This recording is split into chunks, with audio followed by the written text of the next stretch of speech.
This was a truly iconic and actually quite shocking pose between the two leaders as they sat together in really intense, deep-looking discussion at the funeral. And I think we need to remember that the funeral, the whole message was about peace.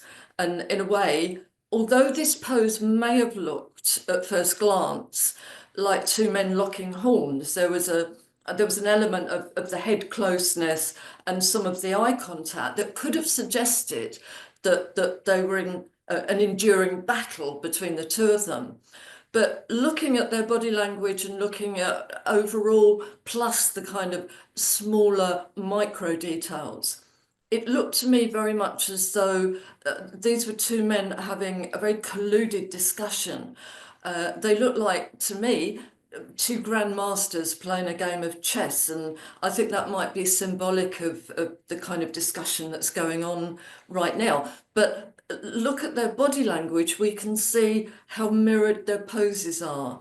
Now, this is very interesting, and particularly in terms of Trump, because the last time we saw these two men together, I will use the word debating loosely, but in the Oval Office, it was very much a case of Zelensky looking slightly shell-shocked, but to the edge of his seat, trying to perhaps be helpful.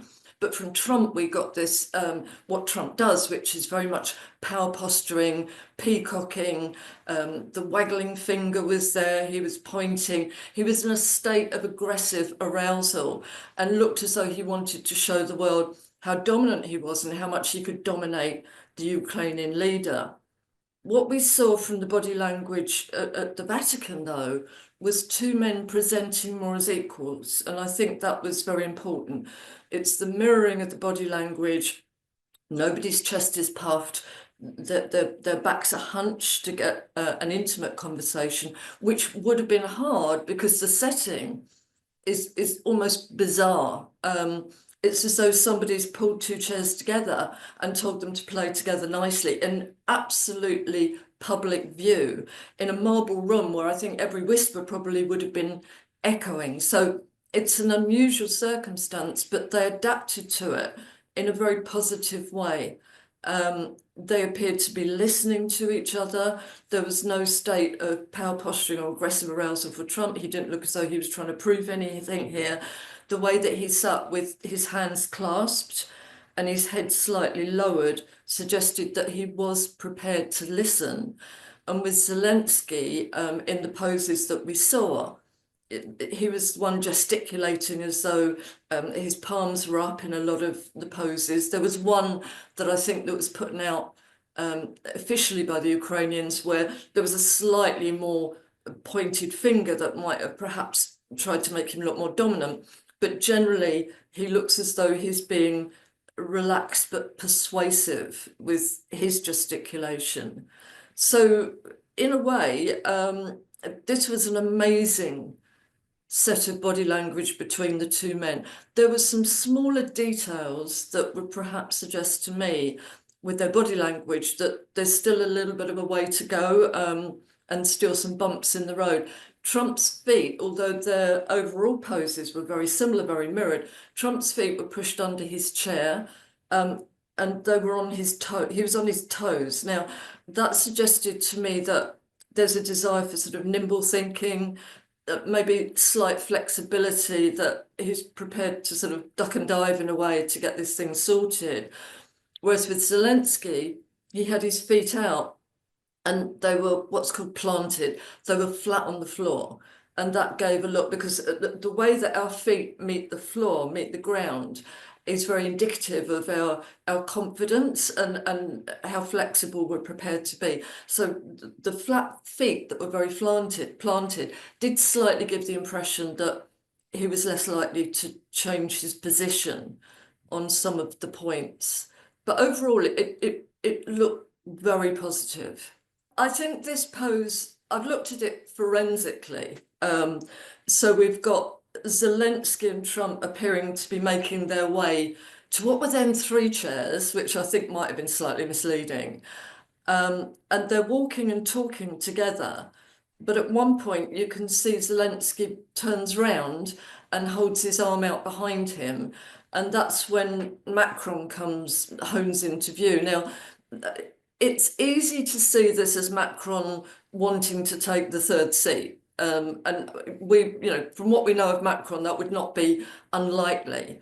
But his body language, if you look at his overall posture and the way his feet are positioned, it looks as though he's coming in, but not butting in. So it looks as though he wants to acknowledge Zelensky, who he then has one of these bro handshakes with. It's almost a sort of, it's very, again, that to Trump would be shown very much as a sign of solidarity. I mean, Trump's about to hear the cheering as well, but that would be a very strong sign that Macron is very much on Zelensky's side. So they performed that strong bro handshake of almost of victory inclusion.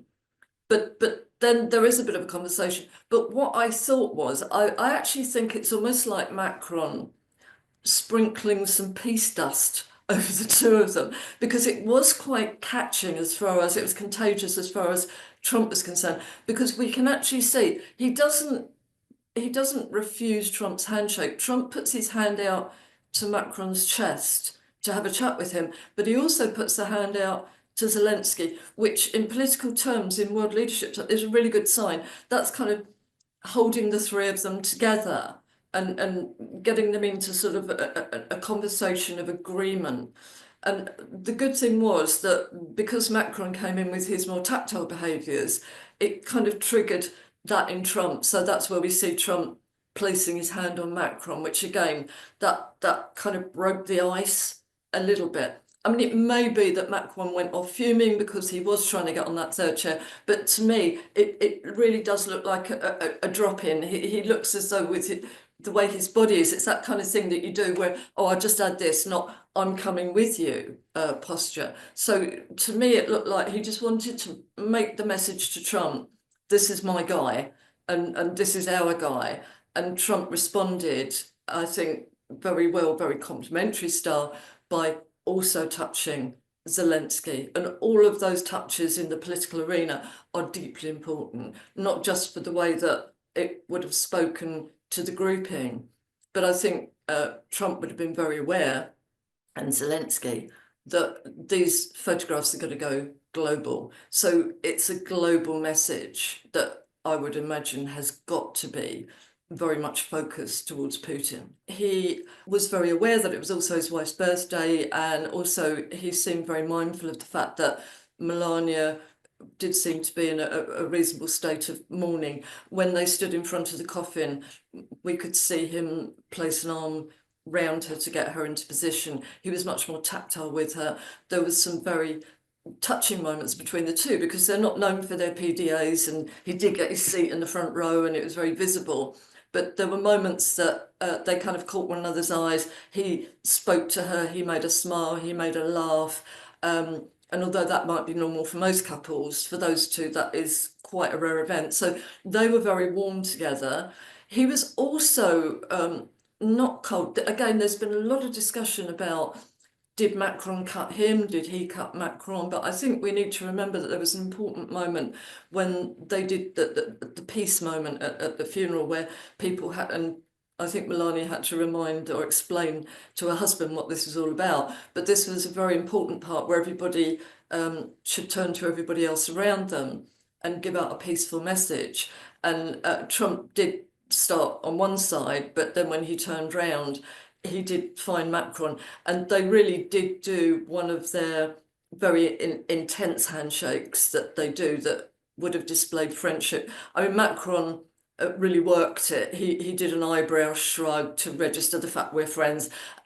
He actually, I think he did a little wink at the end. He did a little mouth shrug, and they did almost more of a political handshake. It was a very tight shake.